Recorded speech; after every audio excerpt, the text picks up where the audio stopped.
Sir, Iran Israel സംഘർഷത്തിൽ വെടിനിർത്തൽ കരാർ ഉണ്ടായിരിക്കുന്നു എന്നാണ് ട്രംപ് പറഞ്ഞിരിക്കുന്നത്. ഇറാൻ അത് അംഗീകരിച്ചിട്ടുമുണ്ട്. വെടിനിർത്തൽ കരാർ ഞങ്ങൾ അംഗീകരിക്കുന്നു എന്നാണ് ഇറാനും പറഞ്ഞിരിക്കുന്നത്. പക്ഷെ ഇസ്രയേലിന്റെ ഭാഗത്തു നിന്നും ഒരു ഔദ്യോഗിക സ്ഥിരീകരണം വന്നിട്ടില്ല. അപ്പോൾ ഇസ്രയേൽ ഇപ്പോഴും അവിടെ യുദ്ധം തുടരുന്നു എന്ന തരത്തിലാണ് വരുന്ന റിപ്പോർട്ടുകൾ. എന്താണ് പെട്ടെന്ന് ഒരു വെടിനിർത്തൽ കരാർ, സീസ് ഫയർ പ്രഖ്യാപിക്കാൻ ട്രംപിന് ഉണ്ടായ സാഹചര്യം എന്താണ്? ട്രംപ് എന്തുകൊണ്ടാണ് ഇത്തരത്തിലൊരു നടപടിയിലേക്ക് നീങ്ങിയത്? ഇറാൻ യുഎസിനെ കൂടുതൽ ആക്രമിക്കുന്നു എന്നതുകൊണ്ടാണോ? കാരണം കഴിഞ്ഞ ദിവസം ഖത്തറിൽ ഉൾപ്പെടെ ഉണ്ടായ സംഭവ വികാസങ്ങൾ നമ്മൾ കണ്ടതാണ്. അതിന്റെ ദൃശ്യങ്ങളൊക്കെ സോഷ്യൽ മീഡിയയിൽ വൈറൽ ആവുന്നുണ്ട്. എന്തുകൊണ്ടാണ് ട്രംപിന്റെ ഈ പുതിയൊരു നീക്കം? ട്രംപ് വളരെ ശുദ്ധനായ ഒരു മനുഷ്യനായിട്ട് വേണം നമുക്ക് എടുക്കേണ്ടത്. അത് ഒരു കമ്പാരിസൺ പറഞ്ഞു കഴിഞ്ഞാൽ CPM-ലെ ചിറ്റപ്പൻ EP ജയരാജന്റെ ഒരു ലാളിത്യമാണ്, അല്ലെങ്കിൽ ആ ശുദ്ധതയാണ് എനിക്ക് പലപ്പോഴും ട്രംപിൽ കാണാൻ പറ്റിയിട്ടുള്ളത്. കാരണം ഉള്ളിലുള്ളതൊക്കെ എന്നിട്ട് പോയി കുഴപ്പത്തിൽ ചാടുക എന്ന് പറയുന്ന പരിപാടിയാണ് ഇദ്ദേഹവും ട്രംപും സാധാരണ ഇത് ചെയ്യാറുള്ളത്. പക്ഷെ അടിസ്ഥാനപരമായ പ്രശ്നം എന്ന് പറഞ്ഞു കഴിഞ്ഞാൽ ട്രംപിന്റെ അല്ല, അത് അമേരിക്കയുടെ രാഷ്ട്രീയത്തിന്റെ ഒരു അടിസ്ഥാനപരമായ പ്രശ്നം അതിൻ്റെ അകത്തുണ്ട്. വളരെ ബെഞ്ചമിൻ റൂസ്വെൽറ്റ് തൊട്ട് ബറാക് ഒബാമ വരെയുള്ള വളരെ പ്രഗത്ഭരായ അമേരിക്കൻ പ്രസിഡന്റുമാർ ഭരിച്ച അമേരിക്കൻ ഐക്യനാടുകളിൽ അതിനുശേഷം ശരിക്കും പറഞ്ഞു കഴിഞ്ഞാൽ അത് ഒബാമയുടെ കാലം തൊട്ട് തന്നെ അതിനൊരു മാറ്റം വന്നോടെ. അതായത് ട്രൂ അമേരിക്കൻ എന്ന് പറയുന്ന ഒരു കൺസെപ്റ്റ് അമേരിക്കൻ പ്രസിഡന്റ്ഷിപ്പിൽ നിന്ന് പോയി. ഒബാമ അർദ്ധ അമേരിക്കനായിട്ട് ഒബാമയെ എടുക്കാൻ പറ്റുള്ളൂ.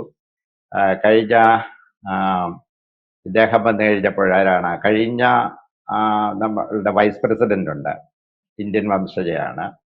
അപ്പം അങ്ങനെ ഒരു കലർപ്പ് അതിൻ്റെ അകത്ത് സംഭവിച്ചിട്ടുണ്ട്. അപ്പം ഇദ്ദേഹം ബേസിക്കലി ഒരു അമേരിക്കൻ പൗരനാണെങ്കിൽ പോലും ഇദ്ദേഹത്തിൻ്റെ ട്രംപിനൊരു അമേരിക്കൻ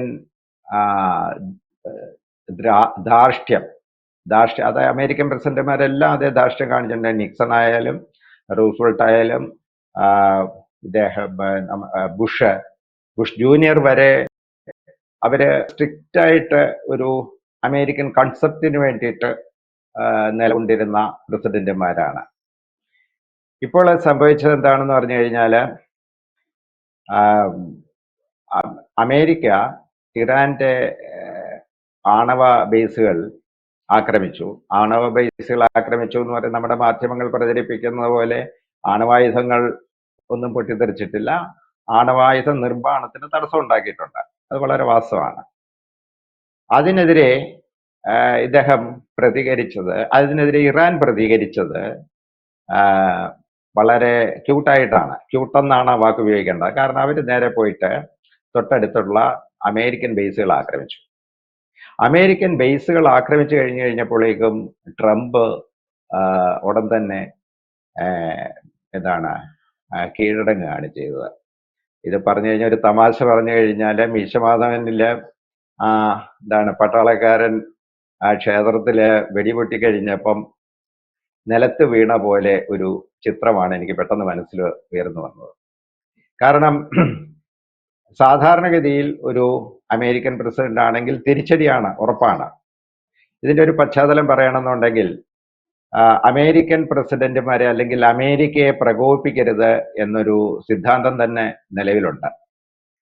അതായത് പേൾ ഹാർബർ ആക്രമണത്തിന് ശേഷം, വളരെ പഴയ സംഭവമാണ്, പേൾ ഹാർബർ ആക്രമിച്ചതിന് ശേഷം അതുവരെ ലോകമഹായുദ്ധത്തിലില്ലായിരുന്ന അമേരിക്കയെ രംഗത്തേക്ക് കൊണ്ടുവരികയും പിന്നെ കാണുന്നത് അമേരിക്ക ഹിരോഷിമയിലും നാഗാസാക്കിയിലും അണുബോംബിടുന്നതുമായ ഒരു കാഴ്ചയാണ്. അതാണ് ഉറങ്ങുന്ന സിംഹത്തെ ഉണർത്തരുത്. അപ്പൊ അങ്ങനെയുള്ള ഒരു കാലത്തിൽ നിന്നും അമേരിക്കൻ ഐക്യനാടുകളും അമേരിക്കൻ പ്രസിഡന്റ്ഷിപ്പും വളരെയധികം ഡ്രിഫ്റ്റ് ചെയ്തു പോയി എന്നുള്ള ഒരു അവസ്ഥ ഇവിടെ വന്നിട്ടുണ്ട്. അതാണിപ്പം നമ്മളിവിടെ കണ്ടത്. അദ്ദേഹം ശുദ്ധനായതുകൊണ്ടാണ് പറഞ്ഞത്. അതായത് ലോക സമാധാനം അത് അദ്ദേഹത്തിന്റെ ഒരു ലക്ഷ്യമാണ്. ലോകസമാധാനം. കാരണം കഴിഞ്ഞ ടേമിൽ ഇരുന്ന് കഴിഞ്ഞപ്പോൾ ഒരു തവണയും ബുഷ് ക്ഷമിക്കണം ട്രംപ് ഡൊണാൾഡ് ട്രംപ് ഒരു കടന്നുകയറ്റത്തിനോ ആരെയെങ്കിലും ആക്രമിക്കാനോ ഒന്നും പോയില്ല. ഇത്തവണയും അത് സംഭവിക്കില്ലായിരുന്നു. പക്ഷേ ഈ ഇസ്രയേലും ഹമാസുമായിട്ടുള്ള സംഘർഷവും അത് ഇറാനിലേക്ക് വ്യാപിക്കുകയൊക്കെ ചെയ്തപ്പോൾ അമേരിക്കയ്ക്ക് ഇടപെടാതിരിക്കാൻ ഒക്കാത്തൊരു സാഹചര്യത്തിൽ എത്തിച്ചപ്പോഴാണ് അമേരിക്ക അക്കാര്യങ്ങളിലൊക്കെ ഇടപെട്ടത്.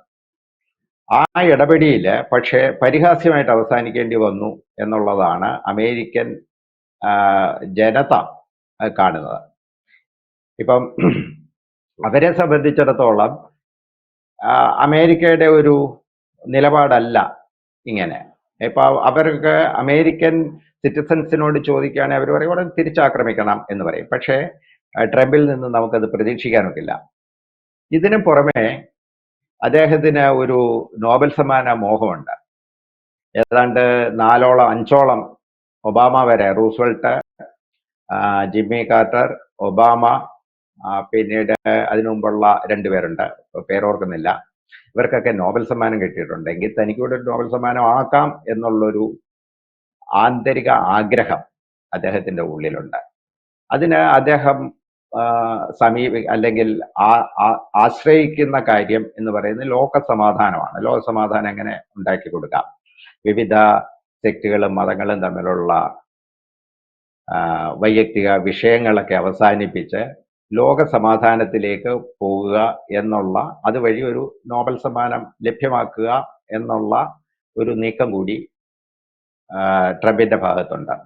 ഈ 2 കാര്യങ്ങൾ ആണ് അദ്ദേഹത്തിന്റെ കൺസ്ട്രെയിൻസ് എന്ന് വേണമെങ്കിൽ നമുക്ക് പറയാം. അദ്ദേഹത്തിനെ പരിമിതപ്പെടുത്തുന്നത്, ട്രംപിനെ പരിമിതപ്പെടുത്തുന്നതും. പിന്നെ ഒരു കണക്കിന് ട്രംപിന്റെ നിലപാട് പുറത്തു നിന്ന് മാറി നോക്കുന്നവർക്ക് വളരെ ആശ്വാസകരമാണ്, ഇസ്രയേലിനൊഴികെ.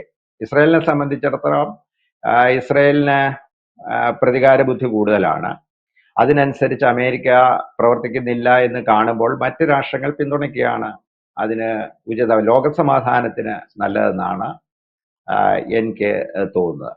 അല്ലാതെ ഇത് ആദ്യം ഞാൻ പറഞ്ഞതുപോലെ തന്നെ അദ്ദേഹം ഉള്ളിലുള്ള കാര്യങ്ങൾ തുറന്നു പറയും.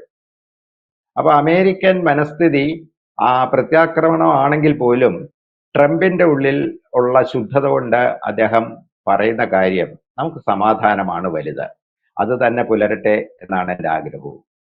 ലോകത്ത് സമാധാനം പുലരട്ടെ, ട്രംപ് പ്രാർത്ഥിക്കുന്നത് പോലെ ആശംസിക്കുന്നത് പോലെ നമുക്കും ആശംസിക്കാം.